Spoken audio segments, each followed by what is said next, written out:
gonna do a little walkthrough of rev.connects, which if you haven't heard of it, it's our portal where it stores all the projects that members are working on. You can see our members profile, everything related to Rev would be here. So I'm gonna do a little walkthrough, and then we have something else after this. So if you'll want to go to rev.school and just click on this giant star on the top, that's our login. And you can sign in with Google or email address.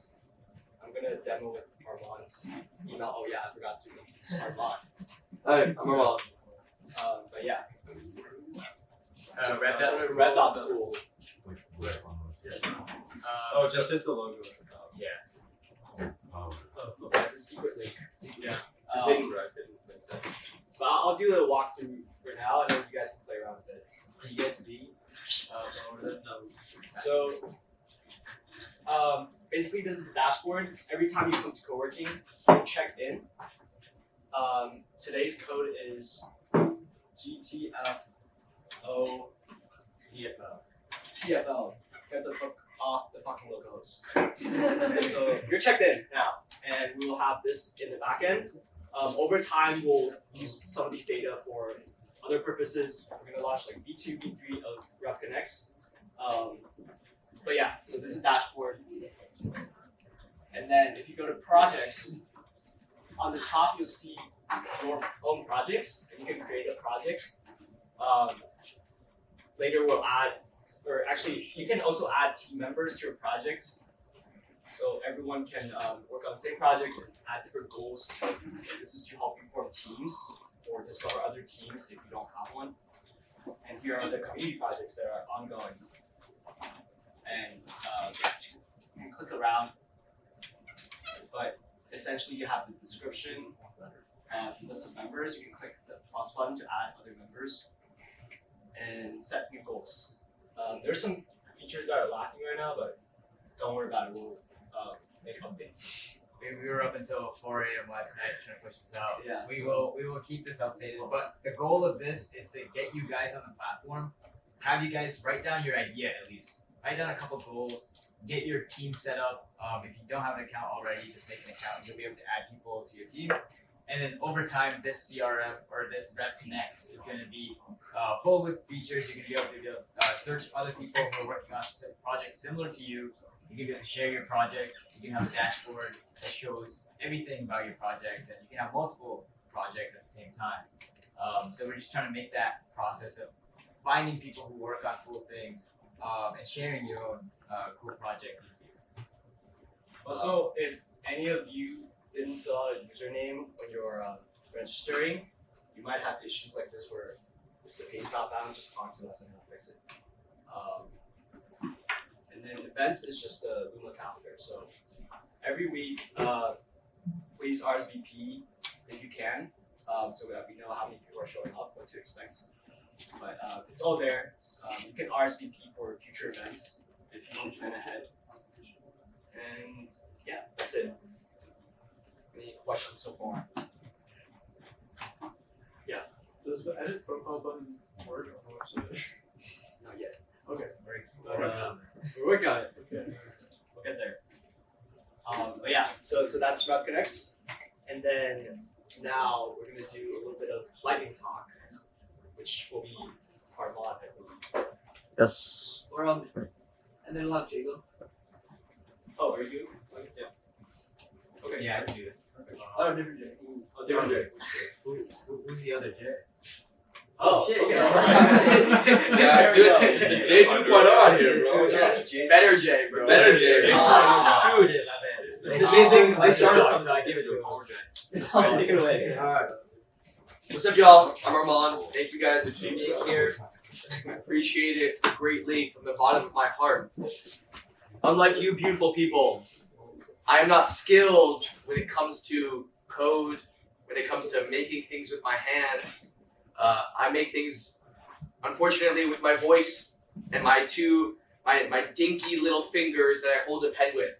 So, rather than a software developer or anything like that, I'm a content creator. I hate that word as much as you guys do, but I say it nonetheless. So, what I do is every week I sit down and postulate, come up with a few ideas, things that I find interesting, things that my friends find interesting.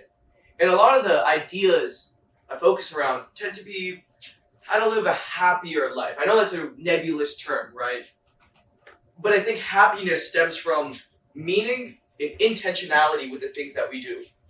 So, bit by bit, day by day, I'm figuring out what that means to live a meaningful and intentional life. And I show what I make. So, this was last week's edition, which is, oh, that's me. That's just me eating a sandwich. Yeah, okay. Tiny, easy habits for impatient imbeciles like me. Because I have a very small attention span. Alright? And I hate actions or habits that require a lot of time, a lot of prep, a lot of bullshit. For example, we all know productivity YouTube, or we all know the whole self-development garbage that happens on social media. A lot of these people will tell you, oh, you need to go do your meditation and then drink your athletic greens and then go do your element and then go to the gym for 7.53 minutes and then do this and do that. No. We don't need to do that. We don't need to spend 2 hours to get into that flow state to get some good work done. So we're going to dive into it. All right. As I said, I have an awful patience span. I'm an idiot with a patience span of a coked up monkey flinging shit at the walls. So, we are not going to do that. We are not going to have weird, stupid habits. We are going to do something simple and easy. All right. And the core concept that's sort of behind this idea is that it's a lot easier to run life like a startup company, right? Where you are making decisions, breaking shit, but most importantly, correcting course, all right? A lot of us get stuck in paralysis analysis, where we just stay static, or we're looking at the things in front of us and we have no idea what to do next. Ultimately, what happens is we don't make any movement. We don't make any change. We don't do anything with our lives, and we just sort of passively let life happen to us. We are not acting in life, but we are merely reacting. That is not what living a meaningful, intentional life is about. So, one habit that is near and dear to my measly little heart is music. I love music. If you see me walking around campus, I look like an imbecile. I look stupid. I have my headphones on. I'm like dancing down the street as I'm listening to some Marvin Gaye. Like, I'm probably gonna get hit by a car one day, but at least I'll get hit by a car in style and looking good and feeling good. So, one thing that I do with music though is I'm very intentional with what I listen to and what environment. I know a lot of us don't really think much about this. You listen to rap music when you're in the car, and then maybe in the gym, and then also when you're at home and when you're cooking, and that's fine if you enjoy it. But for me personally, I've realized that music is a way to change our state of mind. It's a way to change our state of consciousness that we're running at. So for example, like many of you guys, I listen to rap in the gym, good old some Drake, a little bit of Baby Keem, you know the vibes. However, I'm a creative individual. I love to write. I love to speak. I love to do these things. And before I get into that flow state, I love to listen to some Herbie Hancock. I have a playlist. Jay knows it very well. It's called Itching the Brain. I listen to that every single time before I write. And I'm going to say this. It always comes out pretty goddamn well. So, I listen to Anderson .Paak before, getting in the mood, trying to walk up to a cute girl, do a little bit of Riz type of shit. Listen to Anderson .Paak, get myself moving, right? And then, say she's about to come over, I get some Marvin Gaye, feeling all good and shit. And then, she cancels on me, and then I wallow in my bed for the next, 20 years. And, that's, sadness and John Mayer, right? So, what I'm able to do, though, and the main important thing about this, is I separate the music I listen to with the environment I'm in. So, if I'm in the gym, I'm listening to rap. If I'm doing work and reading intently, I'm listening to these, binaural beats, atmospheric type shit. If I'm about to go into a creative writing session, I listen to this very nice, funky, groovy beats. What that allows me to do is within 1 or 2 minutes, I'm able to inhabit a completely different state of mind. I'm able to focus my thoughts, focus my attention, and really change the way my brain is working simply because I'm listening to different music. I hate, and I say this, I hate those first 15, 20 minutes of getting into the flow state. But when you're about to work, Every sentence you write or every string of code you're putting together is just a chore. It's just not working. But as soon as you get past those 20 minutes, then you're smooth sailing for the next whatever, the next 2 hours. So this habit just allows me to sink into that state a little bit quicker. And from there on, you're set to go. All right. Next one. I have a friend. His name is Alex. All right. He's down in Miami. He goes to Miami, and he is an amazing dude. We and I gel on a lot of things. He's very driven, ambitious, motivated, all that good stuff. But like me, he also gets overwhelmed. Gets caught up in his own mind. He starts overthinking, starts going through his entire life and breaking it down. So one thing I asked him was, Alex, what do you do when you start to feel really anxious? You start to feel really nervous or upset. You start beating yourself up. It's something we all do. And he said, man, I do some non-stimulating breath work. I said, what the fuck is that? Where I go, what the fuck does that mean? He said, no. I go in my room, I turn off all the lights, and for 10 or 15 minutes, I just sit and breathe. Just sit and breathe. And I said, you might be onto something there. So, a few days later, here I am, stressed out of my mind because I'm just, sitting in my own mind, marinating in the filth of my thoughts. And I realized, man, let me just turn off the lights, put on some very calming music, drink some chamomile tea, and breathe. And I'm not gonna lie, y'all. That shit was fucking incredible. It was incredible because suddenly I was able to calm this chaos that's going on up here, come back to reality, and rechannel that focus. And especially as a college student, we're constantly running back and forth between classes and friends and parties and this and that and clubs and this and here and there. And it's really easy to forget our own mental health. And I know it's kind of a buzzword right now, and I don't want to talk about that. But it's really easy to forget ourselves in the process of living, or rather, existing. So if you want to live, if you want to experience life, and actually be present for the things you're doing, it's really important to slow down, take a step back, and chill. That's one of those habits that I really like to recenter myself, rather than vegetating in front of a computer, watching some bullshit Netflix show for 3 hours. And in addition to my own experiences and my friends, I really like taking other people's opinions. All right. And Tony Robbins, he's this guy, life coach, all this shit. He jumps up and down on stage and yells a lot. So probably like me. He has this really cool exercise. He calls it change your state. Right? And he has this saying where before you can change your psychology, before you can change how you think, you must change your physiology. You must change how you physically feel. So what I've been doing, and basically the way he does this, is you have to pump yourself up. If you're about to do something really exciting, you're trying to get pumped up, you gotta get excited, increase your heart rate, get pumped, right? Get that mind flowing. So one thing I do is before I start writing or diving into some sort of creative session, I do 50 jumping jacks, maybe a burpee or two, run a lap, get really physically amped. And what I've noticed is, in combination with the music I'm listening to, it triggers this incredible moment where I just get into that flow so quickly. I just am able to cut through all the bullshit and get straight to work. And simply by getting yourself very excited, you're making your blood pump faster, right? Therefore, more blood to your brain. Your brain needs blood in order to think, right? In order to send all those neuron signals back and forth, neurotransmitters. I'm not going to get into neurochemistry now, but that kind of stuff. And what I've realized is by changing your physical state, by changing the way you feel and getting your heart rate up, you're able to then channel into that flow, listen to some good tunes, and you're going to be set to the races. So that's it. Those are my little tidbits. That music, and make sure you separate your music into different environments if you want to tap into different states of flow. 2, if you're ever feeling stressed, worried, anxious, take a step back, sit in your room, breathe. It might take some time to get used to this, right?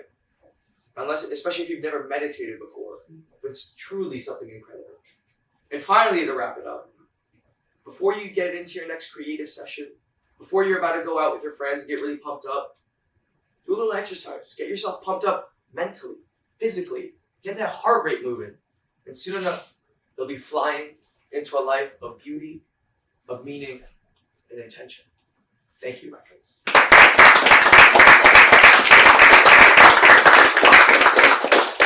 That was too good. Fine word. And now we have Jay with MedFinder.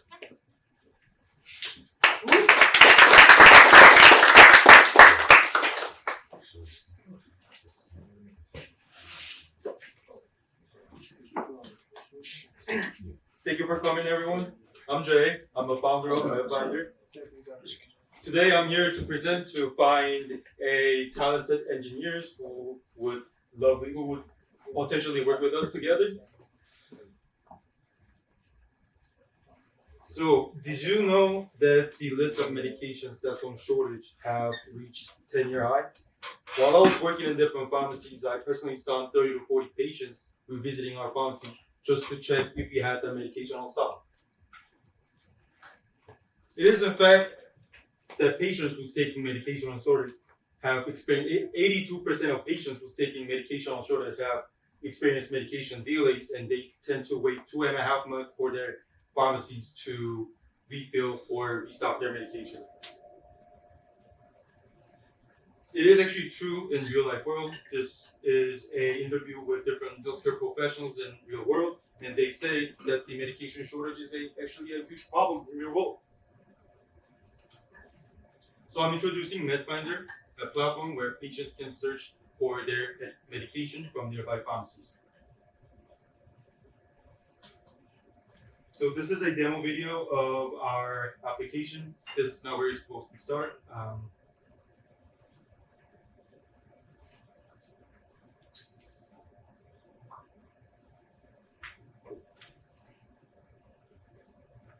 So basically, when you enter your information into our system, then you can sign up. And then after that, we'll help you scan insurance card and pull up your prescription information. And then if you click which medication you want to search for, then we'll show nearby pharmacies that has that medication on stock. And our plan is to implement this medication availability to a Epic or other prescribing software, so that doctors are also available to have access to which pharmacy has that medication on stock. So our key features are, first, we can conveniently pull medication information like prescriptions that patients have through scanning their insurance card. Second, we can show current medications availability from nearby pharmacies.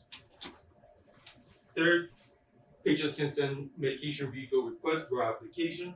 And fourth, we will going to notify patients on the restocking of their drugs, which is on shortage. So our key revenue models are by commission fee. We're going to charge pharmacies for each prescription they sold, and also in-app advertisement, and a premium model fee, premium model for additional service that we can provide through our application. This is our market analysis. Market size of US mobile health is actually very huge, which is valued $18.9 billion with compound annual growth rate of 13%. And this is our times and sum.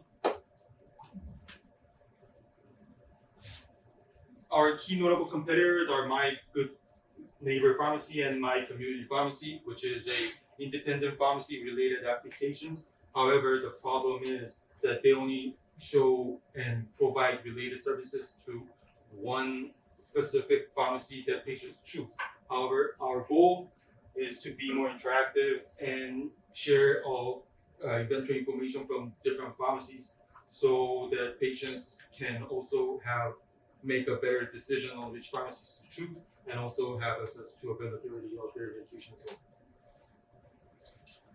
So we have partnered with 4 total, Titan Pharmacy and Meter Health Pharmacy, and there's 2 more, which is a Harvard Good Neighbor and Good Community Pharmacy. And also we partner with Argos KYC, which is a digital ID verification vendor, which will help us on developing a ID verification or insurance card scanning function on our application. This is the location of pharmacies that we have been partnered with. And this is our team. We have two technology team who's a software engineer and also an advisor who's working at a startup that's related to tech. And another advisor who's actually a CEO on clinic and also digital ID verification, which is also in Harlem's KYC. And yeah, that's it. Honestly, I wasn't really prepared, but yeah. Any questions? Are you, like, I understand you're using the KYC to look at someone's insurance card. Are you getting live information from their insurance company about what is and isn't covered, or are you going to a database they already have for that? I am planning to go through their database they have. I see you're a pharmacy student. Do you have any cool insights from the pharmacy field? Cool insights like what? Yeah, like how like medications work when you go to the a pharmacy, basically, like what's happening behind the scenes. So I would like to pull up about medication shortage issue. So the fun fact is that if medications are injectable, there are higher chance of having shortage because it's hard for them to make it sterile and produce it. And also, it is fun to see that pharmaceutical companies tend to make medication shortage, since even though they can make more medication, they just think it's less profitable, so they make it less. And that is one of the key factors that medication shortage happens. And later on in my life, when I'm 50s and 60s, my ultimate goal is to build like a API factory that can help this shortage issue. If that helped. Yeah. Any other questions? Yeah. Yeah, no, I was just gonna ask. So I guess like your group's idea is that there will always be some sort of shortage in the industry. Like in your mind, is there a chance that there won't be consistent shortages? Maybe the government forces the pharmaceutical industry to stop artificial price inflation and forces them to increase. What are the chances of that happening? And your product is quote unquote, I wouldn't say useless, but like there wouldn't be as big of a market, right? That's a good point. So medication shortage have been here since the pharmaceutical companies arise, and it has been here for like forever. And I really hope they solve this issue by changing policies or adding regulations, but it seems like it is very hard to do that. So, and also, even though they fix this problem and there's no more medication shortage at all, our ultimate goal of our applications is to become a platform where as like a marketplace for independent pharmacies to sell their products. So even though the medication shortage goes off and it's not in the real world, there will be a chance that we can survive on this competitive world. Any other questions? Okay. Thank you.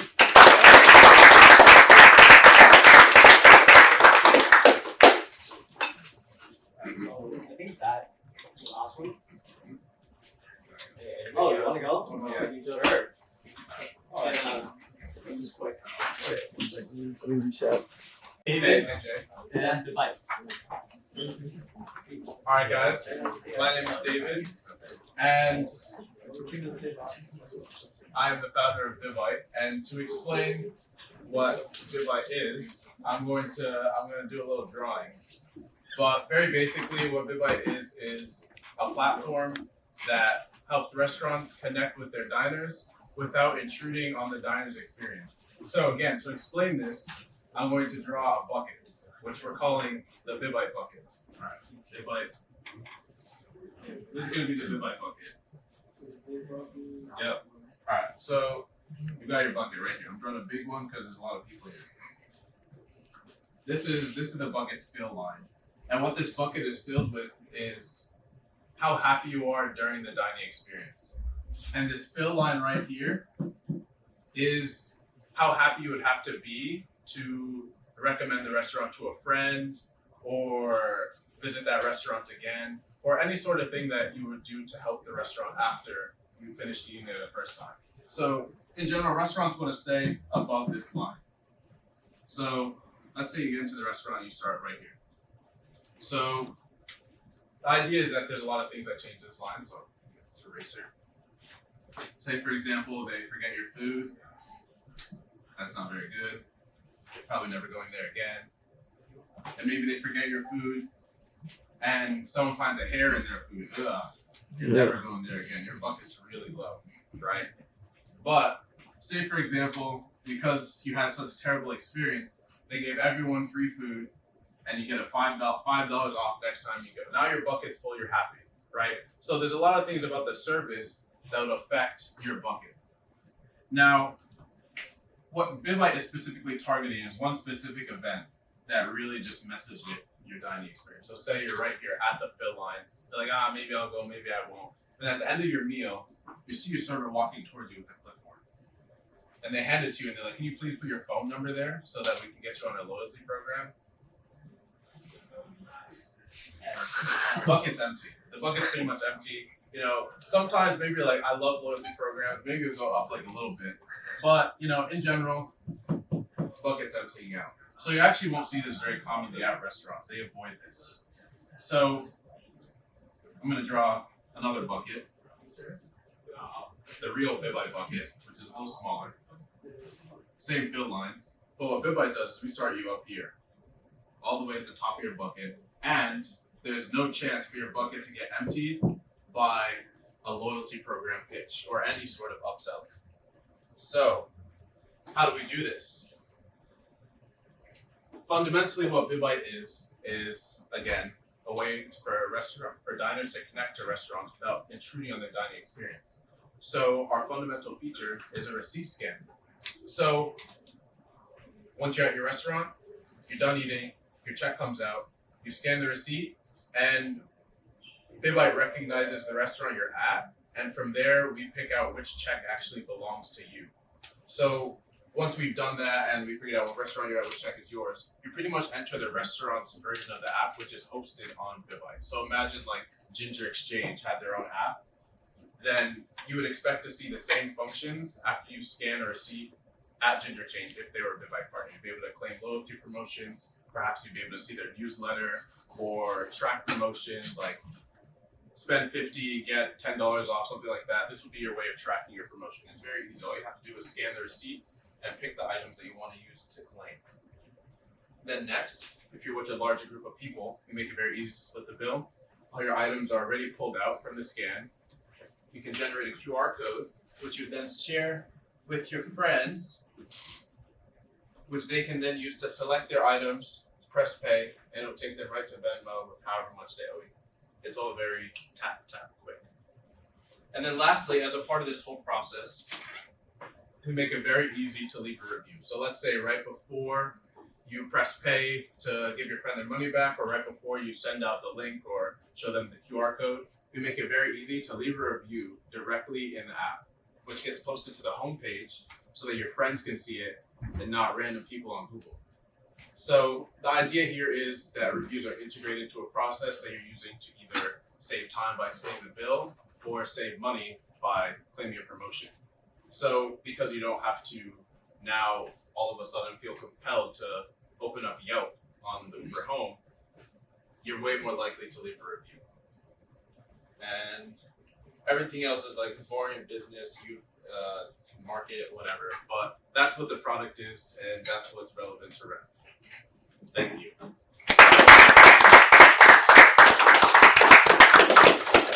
Are there any questions?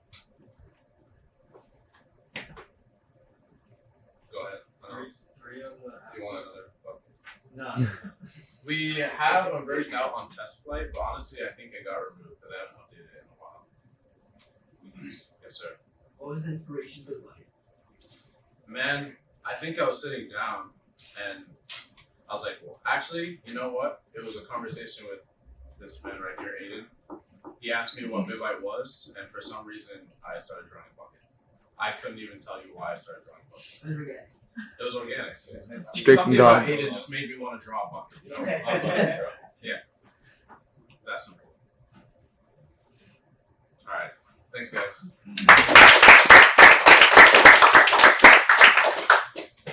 That's the last lightning talk of today. If you want to do a lightning talk at the next one, come talk to Kyle or A plus. You can share either a pitch, you can share something that you've learned, maybe a technology or an insight into industry, anything you want. This is an open space for everyone to learn something that you're working on and learn from each other. So that's lightning talks, and now we're gonna go into coworking mode. So if you want to collaborate in a team, you want to exchange ideas, talk to each other. If you want to do deep work, put on headphones. That's it. Alan. Yeah. Alan, what about if people don't have an idea? Oh, if you don't have an idea, any one of us that I just mentioned that is part of Rev, and Sebastian. Hi guys, I'm late, but I'm here. Sebastian. All of us are here to help you. So come talk to us if you don't have an idea yet or want someone to talk it through. But yeah. It doesn't have to be a crazy idea either. It can be something simple. So we're just here to help. Alright. Also, as a tribute to Armand, to get our creative juices flowing, I'm gonna start playing Itch in the Brain. Enjoy it. Beautiful.